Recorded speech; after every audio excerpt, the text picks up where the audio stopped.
আমরা এই মুহূর্তে রয়েছি ডক্টর নীলিমা ইব্রাহিমের বাড়ি, যার পূর্ব নাম ছিল নীলিমা রায় চৌধুরী।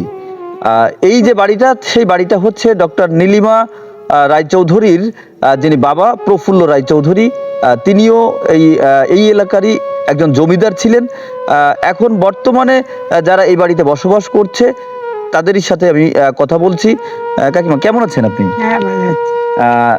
প্রফুল্ল রায়চৌধুরী সম্পর্কে আমরা কিছু জানতে চাচ্ছিলাম। আচ্ছা, আমি বলতেছি।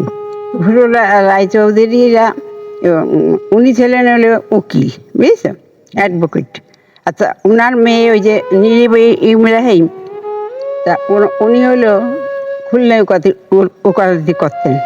সেই জায়গায় ওনার মেয়ে পড়াশুনো করতেন, বুঝছো। আর পড়াশুনো করতে করতে ডক্টর ইব্রাহিমের সাথে তার হৃদয়তা গড়ে, ওই নীলে ইব্রাহিম। আচ্ছা, করার পরে উনি আর কি এইখান থেকে বিয়ে শাদি করে ওনার সংসার করেন। তখন আগেরও এই সমস্ত রায়চৌধুরীর কিন্তু খুব মান সম্মান ছিল, বুঝেছ। আর সেই আমলে এই ঘটনা সচরাচর ঘটতো না। যখন নীলিমা সাহেবের সাথে বিয়ে বসলেন, তখন ওনার এই দেশে থাকলেন না। তা ওনার হচ্ছে প্রজা হলো আমরা, বুঝেছো। ওনারা কত সালে দেশ ত্যাগ করেন? কত আমার মনে নেই বাবা। এই আমাকে বাড়ি ওই যে ওই পঙ্গু সেন্টারে গেছো?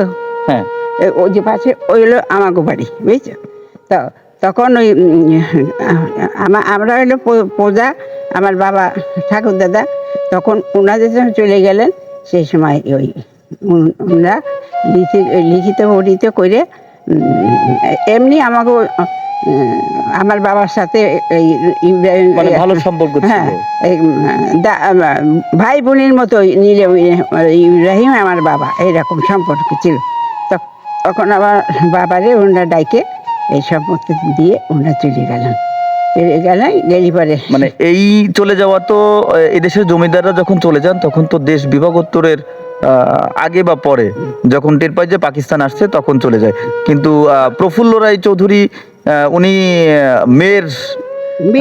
মেয়ের এই কারণটাই তিনি দেশ ত্যাগ করেন। আর সেটা তাহলে 47-এর হয়তো অনেক আগে দেশ ত্যাগ করেন। তারপরে শেষে তারপরে দেশে গায়ে আসছেন, কেমন পূজা টুজা হতে যত, তখন এই এলাকা সবই ওই অর্ধেক ইন্ডিয়া, অর্ধেক এই জায়গায়।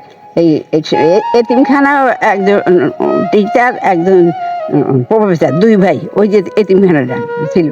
তা শেষে লোকজন এখন নেই। মানে সামনে আমরা যে শিশু সদন অর্থাৎ এতিমখানা, সরকারি এতিমখানা দেখতে পাই, এটি কি প্রফুল্ল রায় চৌধুরীর জমির উপর? না,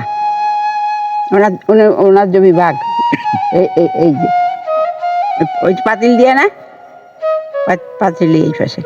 তারপরে উনি থাকি গেলেন এই দেশে, ওনারা চলে গেলেন। আমার বাবার এই জায়গায় লেখাপড়া করে রেখে গেলেন। তারপরে উনি এই বাড়ি নেওয়ার জন্যই ওনার মেয়ে হিসাবে উনি বহু রকম চেষ্টা করেছেন, আইনও করেছেন, কিন্তু আইনি উনি কিছু করতে পারেননি। কেননা আমাকে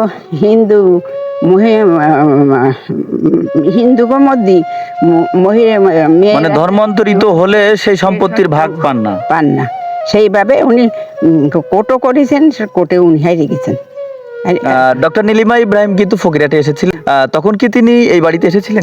হ্যাঁ, এই বাড়ি আসছিলেন, এই বাড়ি ঘুরে গেলেন। শুকনো নারকেল গাড়ি নিয়ে আসেন, গাড়িতে বইরে নারকেল দিয়ে দিলাম, কথাবার্তা বলে গেলেন। 1 তারিখ মানে উনি যতদিন বেঁচে ছিলেন আপনাদের সাথে কি সেই আগের যে সম্পর্ক সেরকম সম্পর্ক ছিল? ছিল। যেহেতু আপনাদের ভিতরে একটা জমির একটা বিরোধ ছিল, সে জমি থাক সেই মানবতাটা তো নষ্ট হয়ে যায়। ওই যে কোর্ট কাছারিতে হয়েছে, বাস্তবিক আপনাদের সাথে সম্পর্কের অবনতি কখনো হয় না। এই জন্য ওনার বাবা এই জায়গায় থাকলেন না। সেই সময় তো ওই সমস্ত ছিল না। সে তো প্রথমে কিন্তু ওই মুসলমান বিয়ে করেন।